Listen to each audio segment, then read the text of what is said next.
13 reasons why season 1 episode 13। Episode की starting होती है हैना से, जो कहती है कि मैं जीने की एक आखिरी कोशिश कर रही हूँ। और फ्लैशबैक में टोनी और हैना को दिखाते हैं और टोनी हैना को एक टेप रिकॉर्डर देता है और हैना कहती है कि मैंने टोटल 12 टेप रिकॉर्ड की और शुरुआत की जस्टिन और जेसिका से, जिन दोनों ने मेरा दिल तोड़ा था।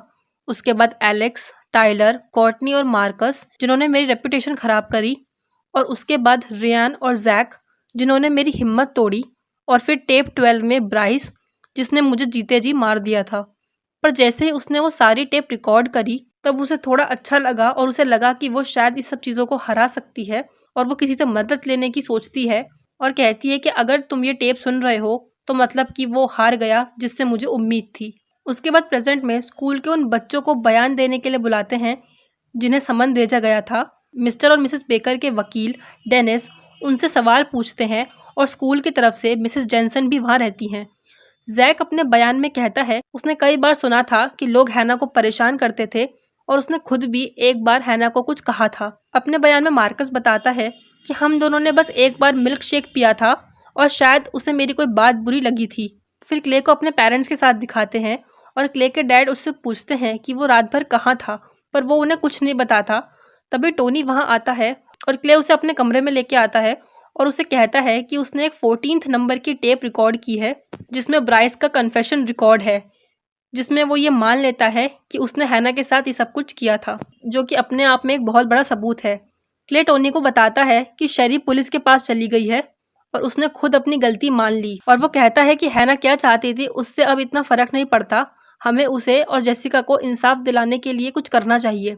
उसके बाद क्ले जेसिका से मिलने आता है और उसे कहता है कि अगर जेसिका चाहे तो वो टेप्स को जला देगा या उन्हें कहीं छुपा देगा, पर अगर जेसिका लड़ना चाहती है या ब्राइस को सज़ा दिलाना चाहती है तो ये टेप्स प्रूफ हैं। और जेसिका कहती है कि मुझे सबको बताना पड़ेगा और वो ये नहीं कर पाएगी।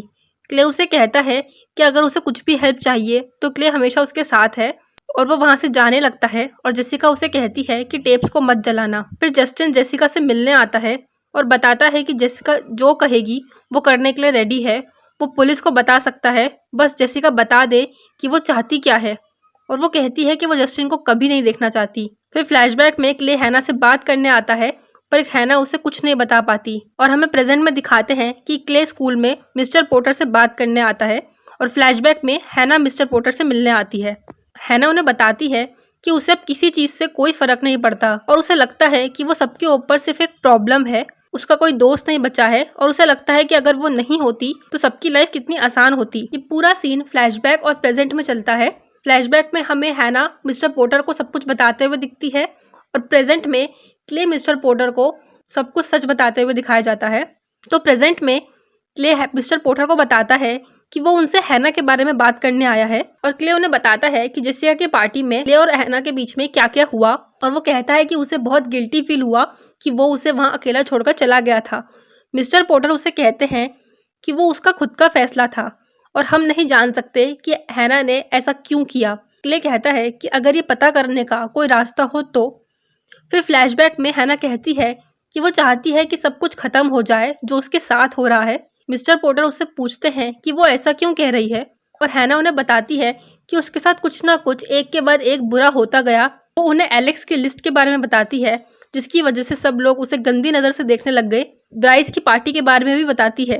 मिस्टर पोर्टर उससे पूछते हैं कि पार्टी में क्या हुआ था, पर बीच बीच में बार बार मिस्टर पोर्टर को किसी के कॉल आ रहे थे जिससे उनकी बात डिस्टर्ब होती है। फिर भी मिस्टर पोर्टर उससे पूछते हैं कि क्या उसके साथ उस पार्टी में कुछ बुरा हुआ। हैना उन्हें ब्राइस का नाम नहीं बताती और डायरेक्टली डिस्क्राइब भी नहीं करती, पर वो इनडायरेक्टली बताती है कि उसका रेप हुआ है। और हैना कहती है कि अगर वो नाम बताए तो क्या मिस्टर पोर्टर ये वादा करते हैं वो उस लड़के को सज़ा दिलाएंगे और वो लड़का हैना के आसपास भी नहीं रहेगा। मिस्टर पोर्टर उसे मना कर देते हैं और कहते हैं कि वो कोई झूठा वादा नहीं कर सकते और अगर वो नाम नहीं दे सकती और पुलिस के पास नहीं जाना चाहती तो उसे सब कुछ भूल जाना चाहिए। दरअसल हैना उन्हें ब्राइस का नाम नहीं बता पाती और एग्जैक्टली नहीं बताती कि उसके साथ हुआ क्या था, पर वो बताती है कि इस इंसिडेंट की वजह से उसकी ये हालत है, पर मिस्टर पोर्टर उसकी मदद नहीं कर पाते।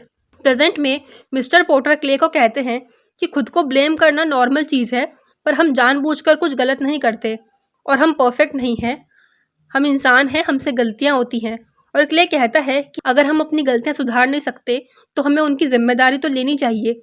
क्ले उन्हें कहता है कि जिस दिन हैना ने सुसाइड किया उस दिन वो उनसे मिलने आई थी, जिसे सुन के मिस्टर पोर्टर थोड़ा चौंक जाते हैं और उससे पूछते हैं कि क्ले को ये सब कुछ कैसे पता।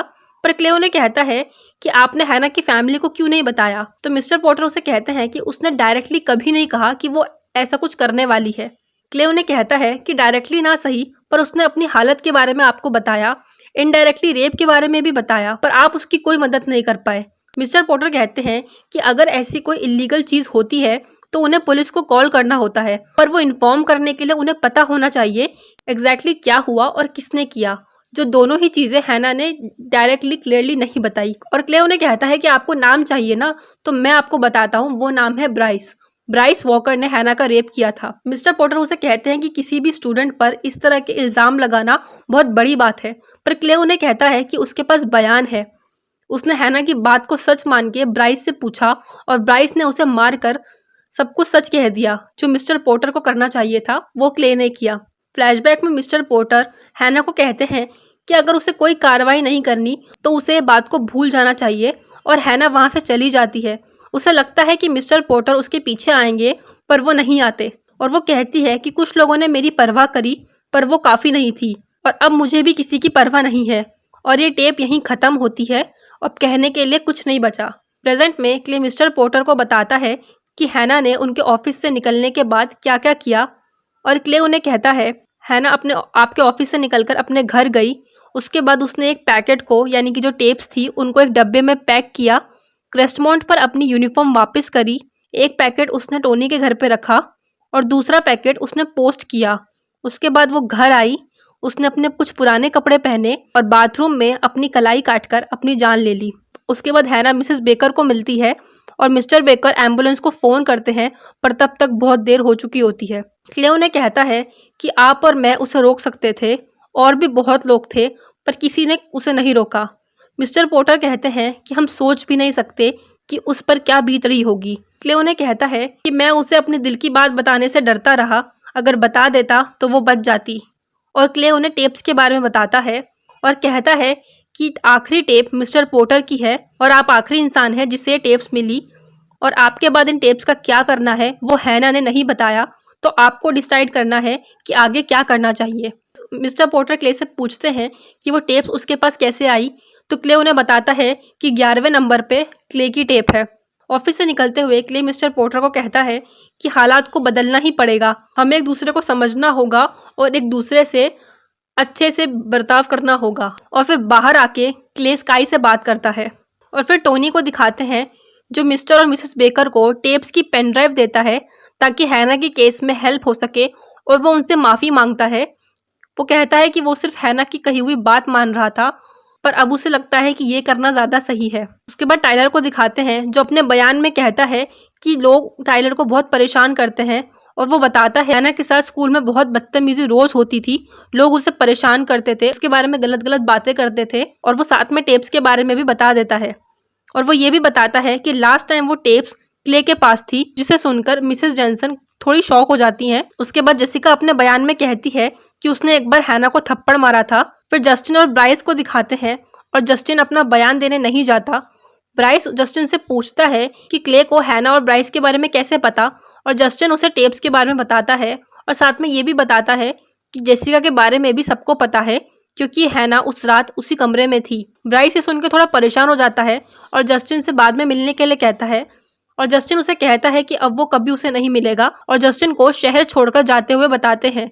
उसके बाद जेसिका को दिखाते हैं जो अपने पापा को सब कुछ बता देती है कि उसके साथ क्या हुआ, और फिर मिस्टर पोर्टर को 13th नंबर की टेप सुनते हुए दिखाते हैं, और प्रिंसिपल बोलन आके उन्हें बताते हैं कि एलेक्स ने अपने सर में गोली मार ली है और उसकी हालत काफ़ी नाजुक है। उसके बाद बेकर्स को वो टेप सुनते हुए दिखाते हैं और टोनी और क्ले को साथ में गाड़ी में जाते हुए बताते हैं, और इसी के साथ ये एपिसोड ख़त्म हो जाता है, और साथ में 13 रीजन्स वाई का सीज़न 1 भी कंप्लीट हो जाता है। अगर आपको ये एपिसोड अच्छा लगा तो प्लीज़ इस वीडियो को लाइक करें और मुझे कमेंट में बताएं अगर आप इस सीरीज़ का सीज़न 2 का भी एक्सप्लेनेशन सुनना चाहते हैं। तो अगर मुझे काफ़ी लोगों की रिक्वेस्ट आई तो मैं सीज़न 2 के सारे एपिसोड्स के भी एक्सप्लेनेशन ज़रूर डालूंगी, और साथ ही मेरे चैनल को सब्सक्राइब भी कर लें ताकि अब जब मैं वीडियो डालूँ तो आपके पास नोटिफिकेशन आ जाए।